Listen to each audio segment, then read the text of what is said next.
सफर ना करो, हर एक बात पर हुदूद। फेमिनिज्म तो हमें आजादी देता है, इजाजत देता है कि जैसे चाहो रहो, जो चाहो करो, और शरीयत है जैसे कि औरत के लिए एकदम कैद खाना बन चुका है। हाँ, मुझे भी समझ में नहीं आ रहा है आलिया, इस मॉडर्न दौर में तुम्हारे घर वाले किन दकियानूसी ख्यालों में जी रहे हैं। मेरे मॉम डैड को देखो, मुझे किसी चीज से नहीं रोकते। सही बोली आसिया तुम। आलिया, आजादी से जीने का मतलब क्या है? बगैर किसी कायदे कानून के रहना? अगर ट्रैफिक के इशारे खत्म कर दिए जाए तो क्या वो ड्राइवर की आजादी होगी या एक भयानक एक्सीडेंट की दावत? ये हुकूक की बात है मरियम। वेस्ट रिपोर्ट कहती है कि औरत तभी तरक्की करती है जब वो इन रिवायती शक्ल को तोड़ दे। आलिया, फितरत ने जेंडर इक्वालिटी नहीं रखी। इस बात को गौर से सुनो कि इस्लाम जेंडर इक्वालिटी का कायल नहीं, इस्लाम जेंडर जस्टिस का कायल है। यानी इस्लाम हर उस इक्वालिटी का कायल है जिसमें जस्टिस हो, जिसमें अदल इंसाफ हो, और वो जेंडर इक्वालिटी जिसको वेस्ट ने पेश किया है, जो हमारी औरतों, माओं, बहनों, बच्चियों, हर किसी के जहन में बिठा दिया गया है, ऐसी जेंडर इक्वालिटी है जिसमें जस्टिस ही नहीं। फितरी तौर पर देखिए, हर इंसान ये समझ सकता है कि फिजिकली और साइकोलॉजिकली मेन और वुमेन में कितने डिफरेंसेस हैं। आइए अब मैं आपकी फेवरेट रिपोर्ट्स की बात करती हूँ। और मैं ये नहीं कह रही कि मैं नहीं कह रही, बल्कि ये वो रिसर्च सेंटर्स कह रहे हैं जो वेस्ट में मौजूद है। क्या आपको मालूम है जहाँ पे एब्सोल्यूट फ्रीडम का नारा है वहाँ पे औरतों की कंडीशन क्या है? अमेरिका, वहाँ पे हर 60 सेकंड में औरतें सेक्सुअल वायलेंस का शिकार हो जाती हैं। ये कैसा प्रोटेक्शन है?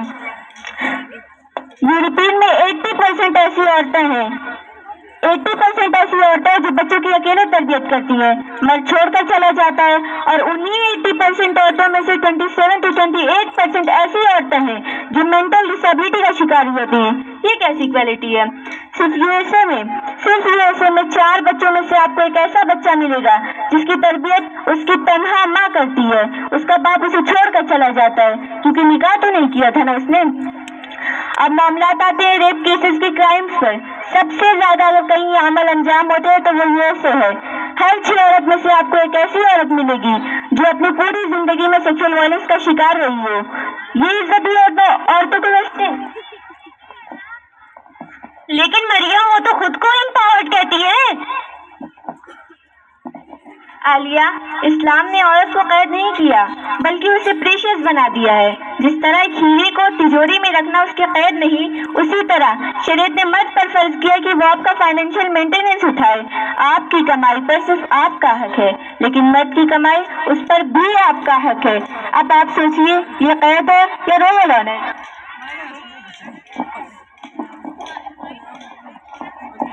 मैंने सुना आप लोगों ने जो बात की, मैंने वो आज़ादी जी कर देखी आलिया। मैं लंदन में 2 साल रही। वहाँ आज़ादी का मतलब ये कि आप एक ऑब्जेक्ट बनकर रह जाएं। जब तक आप खूबसूरत और जवान हैं, मार्केट आपका इस्तेमाल करती है। जब आप थक जाएं तो कोई सहारा नहीं। फेमिनिज्म ने औरत को मर्द के बराबर करने के नाम पर उसे दोहरा बोझ दे दिया, घर भी संभालो, बाहर कमाने भी जाओ, जबकि मर्द की जिम्मेदारी कम कर दी गई। फेमिनिज्म ने हमें मर्दों के बराबर करने की दौड़ में हमसे औरत होने की नजाकत ही छीन ली। फेमिनिज्म ने हमें मर्दों के बराबर करने की दौड़ में हमसे औरत होने की नजाकत ही छीन ली।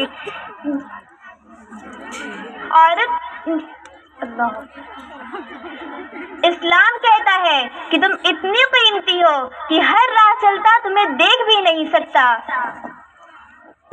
लेकिन आप ही लोग बताइए कि शरीयत पर अमल करके कोई औरत अपने दुनिया में नाम पैदा कर सकती है, क्यों हो गया? इससे तो आलिया हम पीछे ही रह जाएंगे।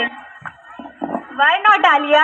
हजरत खदीजा रज़ियल्लाहु अन्हा अरब की सबसे बड़ी बेशतमन थी। फातिमतुल फ़ारी दुनिया की सबसे पहली यूनिवर्सिटी बाहिजाब मुस्लिम खातून ने बनाई। तवक्कुल करमन नोबेल प्राइज जीतने वाली लेडी ने कहा था, मेरा यह हिजाब मेरी तरक्की की इंतहा है, डिक्लाइन की नहीं। جس طرح مچھلی کے لیے پانی کی حدود قید نہیں، اس کی حفاظت ہے، اسی طرح اسلامی شریعت وہ دائرہ ہے عورت کے لیے جس کے اندر وہ محفوظ اور انڈیویڈوالٹی آزاد ہے۔ ایڈورڈ گیبن نے اپنی کتاب میں لکھا ہے، رومن سلطنت اس وقت تباہ ہوئی جب خاندان کا نظام درہم برہم ہو گیا اور عورت نے حیا چھوڑ دی۔ میں سمجھ گئی، شریعت ہمیں روکتی نہیں بلکہ غلط راستوں پر بھٹکنے سے بچاتی ہے۔ اصل آزادی اللہ کی ڈیووشن میں ہے، لوگوں کی پسند بننے میں نہیں۔